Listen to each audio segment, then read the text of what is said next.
ಅಣ್ತಮಾಸ್ ನಮಸ್ಕಾರ. ನಮ್ಮ ಸಾಫ್ಟ್ವೇರ್ ಗೌಡ್ರು ಯೂಟ್ಯೂಬ್ ಚಾನಲ್ಗೆ ಸ್ವಾಗತ ಸುಸ್ವಾಗತ. ಇವತ್ತು ನಾನು ನಿಮ್ಮನ್ನ ಬೆಂಗಳೂರು ಹತ್ರನೇ ಇರೋ ಮ್ಯಾಂಗೋ ಮಿಸ್ಟ್ ರೆಸಾರ್ಟಿಗೆ ಕರ್ಕೊಂಡ್ಬಂದಿದ್ದೀನಿ. ಬೆಂಗಳೂರಿಂದ ಕೇವಲ 33 ಕಿಲೋಮೀಟರ್ ಆಗುತ್ತೆ ಈ ರೆಸಾರ್ಟ್ಗೆ. ಜಸ್ಟ್ 1 ಅವರ್ ಡ್ರೈವಲ್ಲಿ ಜಿಗ್ನಿ ಕಡೆ ಇರೋ ಈ ರೆಸಾರ್ಟ್ನ ಸೇರ್ಬೋದು. ನಾನಂತೂ ಈ ರೆಸಾರ್ಟ್ ನೋಡೋದಕ್ಕೆ ತುಂಬಾನೇ ಎಕ್ಸೈಟ್ ಆಗಿದ್ದೀನಿ. ನಿಮಗೂ ಈ ರೆಸಾರ್ಟಲ್ಲಿ ಏನೇನಿದೆ ಅಂತೆಲ್ಲ ತೋರಿಸ್ತೀನಿ. ಯಾರ್ಯಾರು ನನ್ನ ಯೂಟ್ಯೂಬ್ ಚಾನಲ್ನ ಸಬ್ಸ್ಕ್ರೈಬ್ ಮಾಡದೆ ವಿಡಿಯೋ ನೋಡ್ತಾ ಇದ್ದೀರಾ ಅವರೆಲ್ಲ ಸಬ್ಸ್ಕ್ರೈಬ್ ಮಾಡ್ಕೊಳ್ಳಿ. ನಾನು ವೀಕ್ ಡೇಸ್ ಹೋಗಿರೋದ್ರಿಂದ ಜನ ತುಂಬಾನೇ ಕಡಿಮೆ ಇದ್ದಾರೆ. ಪ್ರಕೃತಿ ಪ್ರಿಯರಿಗಂತೂ ಮಾಡಿಸಿದಂಥ ರೆಸಾರ್ಟ್ ಇದು. ನಾನು ಆಫೀಸ್ ಕಡೆಯಿಂದ ಹೋಗಿರೋದ್ರಿಂದ ಫಸ್ಟು ನನಗೆ ಟೀಮ್ ಆಕ್ಟಿವಿಟಿ ಇತ್ತು. ಫಸ್ಟು ಈ ರೀತಿ ಕಣ್ಣಿಗೆ ಬಟ್ಟೆ ಕಟ್ತಾರೆ. ಅಲ್ಲಿ ಚಿಕ್ಕದಾಗಿರೋಂಥ ಲೈನ್ನ ತುಣಿದಂಗೆ ನಾವು ಬರಬೇಕು. ಲೈನ್ನ ತುಳಿದ್ವಿ ಅಂದರೆ ನಾವು ಔಟು. ಇವಾಗ ಸೇಮ್ ಆಕ್ಟಿವಿಟಿನ ಇನ್ನೊಬ್ರು ಟೀಮ್ ಮೆಂಬರ್ ಮಾಡ್ತಾ ಇದ್ದಾರೆ. ಇವರಂತೂ ಫಟಾಫಟ್ ಅಂತ ಲೈನ್ನ ತುಣಿದಂಗೆ ಬಂದ್ಬಿಟ್ರು ಅಂಡ್ ಇವರೇ ವಿನ್ನರ್ ಕೂಡ ಆಗೋದ್ರು. ಹಾಗೆ ಇನ್ನೊಂದು ಟೀಮ್ ಆಕ್ಟಿವಿಟಿ ಇತ್ತು. ಕಾಲಿಗೆ 2 ಬಲೂನ್ ಈ ರೀತಿ ಕಟ್ಕೊಬೇಕು. ಆ ಬಲೂನ್ ಹೊಡಿದೇ ಇರೋಂಗೆ ನಾವು ಕಾಪಾಡ್ಕೊಬೇಕು. ಈ ಗೇಮಲ್ಲಿ ನಾನು ವಿನ್ ಆದೆ. ನೆಕ್ಸ್ಟ್ ಈ ಟೀಮ್ ಆಕ್ಟಿವಿಟಿ ಆದಮೇಲೆ ನಾನು ಸ್ವಲ್ಪ ಲೇಟಾಗಿ ಬಂದಿದ್ನಲ್ಲ, ಹಾಗಾಗಿ ವೆಲ್ಕಮ್ ಡ್ರಿಂಕ್ ಇವಾಗ ತಗೊಂಡೆ. ವೆಲ್ಕಮ್ ಡ್ರಿಂಕಲ್ಲೂ 3 ಥರ ಆಪ್ಷನ್ ಇತ್ತು.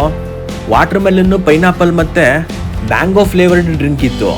ಮ್ಯಾಂಗೋ ಮಿಸ್ಟ್ ರೆಸಾರ್ಟ್ ಅಲ್ವಾ ಅಂತ ನಾನು ಮ್ಯಾಂಗೋ ಫ್ಲೇವರ್ ತಗೊಂಡೆ. ಬಟ್ ನೋಡಿದ್ರೆ ಮ್ಯಾಂಗೋ ಸಿರಪ್ ಹಾಕ್ಬಿಟ್ಟು ಐಸ್ ಟ್ಯೂಬ್ ಹಾಕ್ಬಿಟ್ಟು ಕೊಟ್ಬಿಟ್ಟ. ಬನ್ನಿ ಈ ರೆಸಾರ್ಟಲ್ಲಿ ಏನೇನಿದೆ ಅಂತ ಹಾಗೆ ಕಣ್ಣಾಡ್ಸ್ಕೊಂಬರೋಣ. ಇಲ್ಲಿ ಸ್ಟೇ ಆಗೋವಂಥ ಗೆಸ್ಟ್ಗಳಿಗೆ ಅಂತ ಒಂದು ಸಪ್ರೇಟ್ ಹಾಲ್ ಇದೆ. ಅವರಲ್ಲಿ ಕೂತ್ಕೊಂಡು ಮಾತಾಡ್ಬೋದು. ಹಾಗೆ ಅದ್ರ ಪಕ್ಕ ಬೀಚ್ ವುಡ್ ರೆಸ್ಟೋರೆಂಟ್ ಅಂತ ಇದೆ. ಊಟದ ಟೈಮ್ಗೆ ಇಲ್ಲಿ ಬಂದರೆ ಊಟ ಸಿಗುತ್ತೆ. ಆ ಬೀಚ್ ವುಡ್ ರೆಸ್ಟೋರೆಂಟ್ ಮುಂದೆನೆ ಒಂದು ಸಖತ್ತಾಗಿರೋ ಫೌಂಟೈನ್ ಕಂಡೆ. ಈ ರೆಸಾರ್ಟ್ ಒಳಗಡೆ ಎಂಟ್ರಿ ಆಗ್ತಿದ್ದಂಗೆನೆ ಈ ರೀತಿ ಶಿಲ್ಪಕಲೆಗಳನ್ನ ನೋಡ್ಬೋದು. ಒಟ್ಟಾರೆ ಹೇಳ್ಬೇಕಂದ್ರೆ ತುಂಬಾನೇ ಆರ್ಗನೈಸ್ಡ್ ಆಗಿರೋವಂಥ ರೆಸಾರ್ಟ್ ಇದು.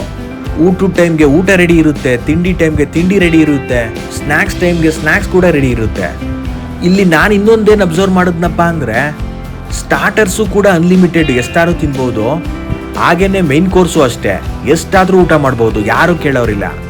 ಇನ್ನು 12 ಗಂಟೆಗೆ ಏನು ಊಟ ಮಾಡೋದು, ತಡಿ ರೆಸಾರ್ಟ್ ನೋಡ್ಕೊಂಬರೋಣ ಅಂತ ಹೊರಟೆ ಮುಂದೆ. ಈ ರೆಸಾರ್ಟಲ್ಲಿ ಅಲ್ಲಲ್ಲೇ ಕಲ್ಲಲ್ಲಿ ಕೆತ್ತಿರೋ ಅಂತ ಡಿಫ್ರೆಂಟ್ ಆದಂಥ ವಿಗ್ರಹಗಳನ್ನ ಇಟ್ಟಿದ್ದಾರೆ. ನೋಡಿ, ಒಂದೊಂದು ಥರ ಕಲ್ಲುಗಳು ಸಖತ್ತಾಗಿ ಕಾಣಿಸುತ್ತೆ. ಹಾಗೆ ಮುಂದೆ ಬಂದರೆ ಇಲ್ಲಿ ಟೆಂಪ್ರೇಚರ್ ಕಂಟ್ರೋಲ್ ಸ್ವಿಮ್ಮಿಂಗ್ ಪೂಲ್ ಇದೆ ಕಣ್ರಿ. ನಾವೆಲ್ಲ ಕಡೆ ಬರೀ ರೆಸಾರ್ಟಲ್ಲಿ ಪೂಲ್ ನೋಡಿರ್ತೀವಿ ಅಲ್ವಾ. ಈ ರೆಸಾರ್ಟಲ್ಲಿ ಪೂಲ್ ಪಕ್ಕದಲ್ಲೇ ಒಂದು ಕೆರೆ ಕೂಡ ಇದೆ. ಈ ಚಿಕ್ಕದಾದ ಕೆರೆ ಒಳಗಡೆ ಸಂಜೆ ಟೈಮ್ಗೆ ಬೋಟಿಂಗು ಮತ್ತು ಕಯಾಕಿಂಗ್ ಸ್ಟಾರ್ಟ್ ಆಗುತ್ತೆ. ಇವಾಗ ಮಧ್ಯಾಹ್ನ ಆಗಿರೋದ್ರಿಂದ ಬಿಸಿಲು ತಡೆಯೋಕ್ಕಾಗ್ತಾ ಇರಲಿಲ್ಲ. ಹಾಗಾಗಿ ಇಲ್ಲಿ ಯಾರೂ ಜನ ಕಾಣಿಸ್ತಾ ಇಲ್ಲ ಅಷ್ಟೇ. ಈ ಕಡೆ ಕೆರೆ ಇದೆ, ಆ ಕಡೆ ಪೂಲ್ ಇದೆ. ಎರಡರಲ್ಲಿ ಎಷ್ಟಾರು ಆಟ ಆಡ್ಕೋಬಹುದು. ಹಾಗೆ ಮುಂದೆ ಇನ್ನೇನಿದೆಯಪ್ಪ ಅಂತ ನೋಡೋಕೆ ಬಂದಾಗ ಇಲ್ಲಿ ನನಗೆ ಕಾಣಿಸಿದ್ದೆ ಜೈಂಟ್ ಸ್ವಿಂಗು. ಈ ರೆಸಾರ್ಟ್ಗೆ 1000 ರೂಪೀಸ್ಗೆ 16 ಕೂಪನ್ಸ್ ಕೊಟ್ಟಿರ್ತಾರೆ. ಆ 16 ಕೂಪನ್ಸಲ್ಲಿ ಜೈಂಟ್ ಸ್ವಿಂಗ್ಗೆ 5 ಕೂಪನ್ಸ್ ಖರ್ಚಾಗುತ್ತೆ. 12 ವರ್ಷದ ಕೆಳಗಡೆ ಇರೋಂಥ ಚಿಕ್ಕ ಮಕ್ಕಳನ್ನೆಲ್ಲ ಅಲೋ ಮಾಡಲ್ಲ. ಹಾಗೇನೆ ವೆಯ್ಟ್ ಯಾರು 45 kg ಕಡಿಮೆ ಇರ್ತಾರೆ ಅವ್ರನ್ನೂ ಅಲೋ ಮಾಡಲ್ಲ. ಹಾಗೇನೆ 90 kg ಜಾಸ್ತಿ ಇರೋರ್ನು ಕೂಡ ಅಲೋ ಮಾಡಲ್ಲ ಈ ಜೈಂಟ್ ಸ್ವಿಂಗ್ ಆಡೋದಕ್ಕೆ. ಈ ಜೈಂಟ್ ಸ್ವಿಂಗ್ನ ಮೇಲಿಂದ ಕೆಳಗಡೆ ಬಿಡ್ತಾರೆ. ಜೀವ ಬೀಜ ಎಲ್ಲ ಬಾಯಿಗೆ ಬಂದ್ಬಿಟ್ಟಿರುತ್ತೆ. ಅವ್ನು ಎಳ್ದು ಬಿಟ್ಟಾಗ ಕೆರೆ ಒಳಗಡೆನೆ ಹೋಗ್ಬಿಟ್ವೇನೋ ಅಂತ ಅನ್ಸುತ್ತೆ. ಒಟ್ನಲ್ಲಿ ನಾನು ಆಡಿದಾಗ ಒಳ್ಳೆ ಮಜಾ ಸಿಕ್ತು. ಈ ಸ್ವಿಂಗ್ನ ಆಡ್ಕೊಂಡು ಅಲ್ಲಿಂದ ಹೋಗುವಾಗ ಮ್ಯಾಂಗೋ ಮಿಸ್ಟ್ ರೆಸಾರ್ಟ್ ಅಲ್ವಾ ಅಂತ ಮಾವಿನ ಗಿಡ ನೋಡಿದ್ರೆ ಒಂದೇ ಒಂದು ಮಾವಿನಕಾಯಿ ಇಲ್ಲ. ನೆಕ್ಸ್ಟ್ ಅಲ್ಲಿಂದ ನಾನು ಬಂದಿದ್ದೆ ಪೇಂಟ್ ಬಾಲ್ ಆಡೋಣ ಅಂತ. ಈ ಪೇಂಟ್ ಬಾಲ್ ಆಡೋದಕ್ಕೂ 6 ಕೂಪನ್ಸ್ ಖರ್ಚಾಗುತ್ತೆ. ಆ ಜೈಂಟ್ ಸ್ವಿಂಗಲ್ಲಿ 5 ಕೂಪನ್ನು ಮತ್ತು ಈ ಪೇಂಟ್ ಬಾಲಲ್ಲಿ 6 ಕೂಪನ್ನು. ಆಲ್ರೆಡಿ ನಾನು 11 ಕೂಪನ್ ಡಮಾರ್ ಆಗೋಯ್ತು. ಪೇಂಟ್ ಬಾಲಲ್ಲಿ ಏನು ಮಾಡ್ತಾನಪ್ಪ ಅಂದರೆ ಈ ರೀತಿ ಮಿಲ್ಟ್ರಿ ಬಟ್ಟೆಗಳನ್ನ ಕೊಡ್ತಾನೆ. ಒಳಗಡೆ ಮಿಲ್ಟ್ರಿ ಕ್ಯಾಂಪ್ ಥರ ಒಂದು ಸೆಟಪ್ ರೆಡಿ ಮಾಡಿರ್ತಾನೆ. 30 ಬುಲೆಟ್ ಇರೋವಂಥ ಒಂದು ಗನ್ನ ಕೊಡ್ತಾನೆ. ಆ ಗನ್ ಒಳಗಡೆ ಬುಲೆಟ್ ಬದಲು ಪೇಂಟ್ ಬಾಲ್ಗಳಿರುತ್ತೆ. ಅಲ್ಲಿ 2 ಟೀಮ್ ಮಾಡಿರ್ತಾನೆ. ಆ ಟೀಮ್ ಅವ್ರಿಗೆ ನಾವು ಫೈರ್ ಮಾಡೋದು, ಈ ಟೀಮ್ ಅವ್ರಿಗೆ ಅವ್ರು ಫೈರ್ ಮಾಡ್ತಾರೆ. ನಾವು ಕೂಡ ಬಟ್ಟೆನ ಹಾಕೊಂಡು ರೆಡಿ ಆಗೋದು. ಇನ್ನೇನು ಹೆಲ್ಮೆಟ್ಟು ಮತ್ತು ಗನ್ ಇಸ್ಕೊಳ್ಳೋದು ಅಷ್ಟೇ ಬಾಕಿ. ಯುದ್ಧ ಮಾಡೋದಕ್ಕೆ ಅಂತ ನಿಂತ ಮೇಲೆ ಸೈನಿಕರು ಲೆಕ್ಕ ಹಾಕ್ಬಾರ್ದು ಅಂತ ಸಿಗ್ದವ್ರನ್ನೆಲ್ಲ ಫೈರ್ ಮಾಡಿದ್ದೀನಿ ನಾನಂತೂ. ಆ ಪೇಂಟ್ ಬಾಲು ಒಳ್ಳೆ ಕಲ್ಲಲ್ಲಿ ಏಟ್ ಬಿದ್ದಂಗೆ ಬೀಳೋದು. ನೋಡಿ, ನಾವು ಯುದ್ಧ ಮಾಡಿದ ಜಾಗ ತೋರಿಸ್ತೀನಿ. ಇದೇ ಜಾಗದಲ್ಲಿ ನಾವು ಹೊಡೆದಾಡಿದ್ದು. ಇಲ್ಲೇನು ಇಟ್ಟವನ್ನೆಲ್ಲ ಗನ್ಗಳು, ಈ ಗನ್ಗಳಲ್ಲೇ ನಾವು ಫೈರ್ ಮಾಡಿದ್ದು. ನನ್ನ ಫ್ರೆಂಡ್ಸ್ ಕೆಲವೊಬ್ರಿಗೆಲ್ಲ ಬಾಸುಂಡೆನೇ ಬಂದೋಗಿದೆ. ನೆಕ್ಸ್ಟು ಅಷ್ಟೆಲ್ಲ ಆಟ ಆಡಿದ್ಮೇಲೆ ಹಸುವಾಗಿ ಹೋಗಿತ್ತು. ಹಾಗಾಗಿ ಊಟ ಮಾಡೋಣ ಅಂತ ಬಂದೆ. ನಾನ್ ವೆಜ್ ಪ್ರಿಯ ಆದಂಥ ನನಗೆ ಮೊದಲು ಕಾಣಿಸಿದ್ದೆ ಫಿಶ್ಶು. ಅದಾದಮೇಲೆ ನೆಕ್ಸ್ಟ್ ನನಗೆ ಕಾಣಿಸಿದ್ದೆ ಚಿಕನ್ನು. ಮಟನ್ ಒಂದು ಇರಲಿಲ್ಲ ಅನ್ನೋ ಒಂದು ಬೇಜಾರು ಬಿಟ್ಟರೆ 2 ಥರ ಚಿಕನ್ ಇದೆ ಮತ್ತು 1 ಥರ ಫಿಶ್ ಇದೆ ಅಂತ ಸಮಾಧಾನ. ಹಾಗೆ ವುಡ್ ಫೈರ್ಡ್ ಪಿಜ್ಜಾ ಕೂಡ ಇಟ್ಟಿದ್ರು. ಹಾಗೆ 1 ಸ್ಲೈಸ್ ಪಿಜ್ಜಾನು ಕೂಡ ಬಾಯ್ಗೆ ಹಾಕೊಂಡು ನಾನಂತೂ ವೆಜ್ ಕಡೆ ತಲೆನೇ ಹಾಕಲಿಲ್ಲ. ನೆಕ್ಸ್ಟು ಮೇನ್ ಕೋರ್ಸ್ಗಳಲ್ಲಿ ಏನೇನಿದೆಯಪ್ಪ ಅಂತ ಒಳಗಡೆ ಹೋದೆ. ಅಲ್ಲೂ ಕೂಡ ವೆಜ್ ಅವ್ರಿಗೂ ಒಳ್ಳೆ ಆಪ್ಷನ್ ಕೂಡ ಇತ್ತು. ಸೊ ನನಗೆ ಬೇಕಾದಂಥ ಬಿರಿಯಾನಿ ಸಿಕ್ತು. ಬಿರಿಯಾನಿನ ಚೆನ್ನಾಗಿ ಬಡ್ದು ಬಾಯಿಗೆ ಹಾಕೊಂಡೆ. ಊಟ ಎಲ್ಲ ಮುಗಿಸಿದ್ಮೇಲೆ ತಂಪಾಗೋ ರೀತಿ ಮಜ್ಜಿಗೆ ಕೊಡ್ತಾ ಇದ್ದ. ಮಜ್ಜಿಗೆನ ಕುಡಿದು ಸೀದಾ ಸ್ವಿಮ್ಮಿಂಗ್ ಪೂಲ್ ಹತ್ರ ಬಂದೆ. ಸ್ವಿಮ್ಮಿಂಗ್ ಪೂಲ್ ಒಳಗಡೆ ಇಳಿಯೋದಕ್ಕೆ ನೈಲಾನ್ ಬಟ್ಟೆನೇ ಹಾಕೊಂಡು ಹೋಗ್ಬೇಕು. ಕಾಟನ್ ಬಟ್ಟೆ ಹಾಕೊಂಡು ಹೋಗಿದ್ರೆ ಅಲೋ ಮಾಡಲ್ಲ. ಯಾರ್ಯಾರು ಮಿಸ್ ಮಾಡ್ಕೊಂಡು ಹೋಗಿರ್ತೀರ ಅವ್ರು ಅಲ್ಲೇ ಪರ್ಚೇಸ್ ಕೂಡ ಮಾಡ್ಬೋದು. ಯಾರಿಗಾದ್ರೂ ಲಾಕರ್ ಬೇಕು ಅಂತ ಅನ್ಸಿದ್ರೆ ಅಲ್ಲೇ ಲಾಕರ್ ಕೂಡ ತಗೋಬೋದು. ಲಾಕರ್ ಕಾಸ್ಟು 200 ಆಗುತ್ತೆ. ಟೀ ಶರ್ಟ್ ಮತ್ತು ಶಾರ್ಟ್ಸು 300, 600 ಆಗುತ್ತೆ. ಬಾಟ್ ಟವಲ್ ಬಿಟ್ಟೋಗಿದ್ದೀರಾ ಅಂದ್ರೂ ತಲೆ ಕೆಡಿಸ್ಕೊಳಂಗಿಲ್ಲ, ಅದಕ್ಕೂ 300 ಆಗುತ್ತೆ.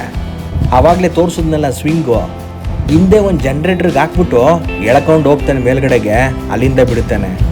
ಇಲ್ಲಿ ರೋಪ್ ಆ್ಯಕ್ಟಿವಿಟೀಸ್ ಎಲ್ಲ ತುಂಬಾ ಇಟ್ಟಿದ್ದಾರೆ. ಪೇರೆಂಟ್ಸ್ ಯಾರಾದರೂ ಚಿಕ್ಕ ಮಕ್ಕಳ ಜೊತೆ ಬಂದರು ಅಂತೂ ತುಂಬ ಚೆನ್ನಾಗಿ ಟೈಮ್ ಸ್ಪೆಂಡ್ ಮಾಡ್ಬೋದು.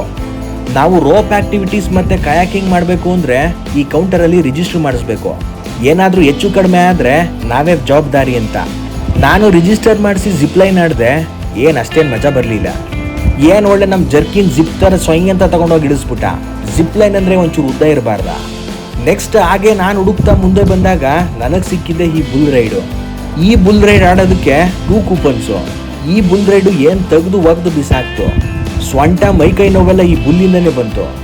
ನೆಕ್ಸ್ಟ್ ಇಲ್ಲಿಂದ ನಾನು ಹೋಗಿದ್ದೆ ಈ ಬಿಲ್ಲು ಬಾಣ ಬಿಡೋದಕ್ಕೆ. ಪಾಪ ಅಲ್ಲೊಂದು ಹುಡುಗಿ ದೇವಸೇನ ಥರ ಬಿಲ್ನ ಎಳೆದು ಬಿಡ್ತಾ ಇತ್ತು, ಆದರೆ ಹೋಗ್ತಾನೆ ಇರಲಿಲ್ಲ. ನಾನು ಬಿಟ್ಟಿದ್ದ ಬಾಣ ಒಂಚೂರು ಹೋಗಿ ಟಚ್ ಆಯ್ತಪ್ಪ ಅಷ್ಟೇ. ನೆಕ್ಸ್ಟ್ ಹಾಗೆ ಇಲ್ಲಿ ಬೈಕ್ ರೈಡ್ ಆಕ್ಟಿವಿಟಿ ಕೂಡ ಇದೆ. ಇದು ಕೂಡ ಅಷ್ಟೇ ತುಂಬ ಚೆನ್ನಾಗಿತ್ತು. ಇದಕ್ಕೆ 5 ಕೂಪನ್ಸ್ ತಗೊಂತಾರೆ, 1-2 ರೌಂಡ್ ಓಡಿಸೋದಕ್ಕೆ ಬಿಡ್ತಾರೆ. ಸಾಕಿಲ್ಲಿ ನೋಡಿದ್ದು ಕಯಾಕಿಂಗ್ ಮಾಡೋಣ ಅಂತ ಬಂದೆ.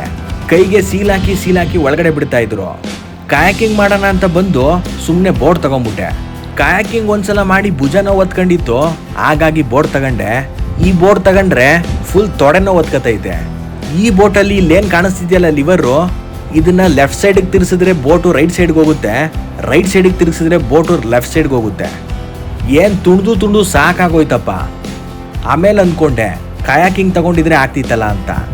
ಹಾಗೆ ಇನ್ನು ಸುಮಾರು ಆ್ಯಕ್ಟಿವಿಟಿಗಳಿದೆ ಈ ರೆಸಾರ್ಟಲ್ಲಿ. ರೈನ್ ಡ್ಯಾನ್ಸ್ ಇದೆ, ಅದನ್ನೆಲ್ಲ ನಾನು ಈ ವಿಡಿಯೋದಲ್ಲಿ ಕವರ್ ಮಾಡೋಕ್ಕಾಗಿಲ್ಲ. ಈ ರೆಸಾರ್ಟು ತುಂಬಾ ಬಜೆಟ್ ಫ್ರೆಂಡ್ಲಿ ಆಗಿದೆ. ವೀಕ್ ಡೇಸಲ್ಲಂತೂ ಇನ್ನೂ ಕಡಿಮೆಗೆ ಸಿಗುತ್ತೆ. ಫ್ಯಾಮಿಲಿ ಜೊತೆ ಹೋದ್ರಂತೂ ಒಳ್ಳೆ ಟೈಮ್ ಸ್ಪೆಂಡ್ ಮಾಡಿ ಬರ್ಬೋದು. ಸಂಜೆ ಟೈಮಲ್ಲಿ ಸ್ನ್ಯಾಕ್ಸು ಕೂಡ ಅವೈಲೇಬಲ್ ಇರುತ್ತೆ. ಸೋಡಾ, ಟೀ, ಕಾಫಿ, ಬಜ್ಜಿ ಎಲ್ಲ ಇರುತ್ತೆ. ಈ ನನ್ನ ವಿಡಿಯೋ ಇಷ್ಟ ಆಗಿದ್ರೆ ಲೈಕ್ ಮಾಡಿ, ಶೇರ್ ಮಾಡಿ, ಕಮೆಂಟ್ ಮಾಡಿ. ನಮ್ಮ ಸಾಫ್ಟ್ವೇರ್ ಗೌಡ್ರು ಯೂಟ್ಯೂಬ್ ಚಾನೆಲ್ನ ಸಬ್ಸ್ಕ್ರೈಬ್ ಮಾಡೋದು ಮಾತ್ರ ಮರಿಬೇಡಿ. ಜೈ ಕರ್ನಾಟಕ, ರಾಯರಿದ್ದಾರೆ.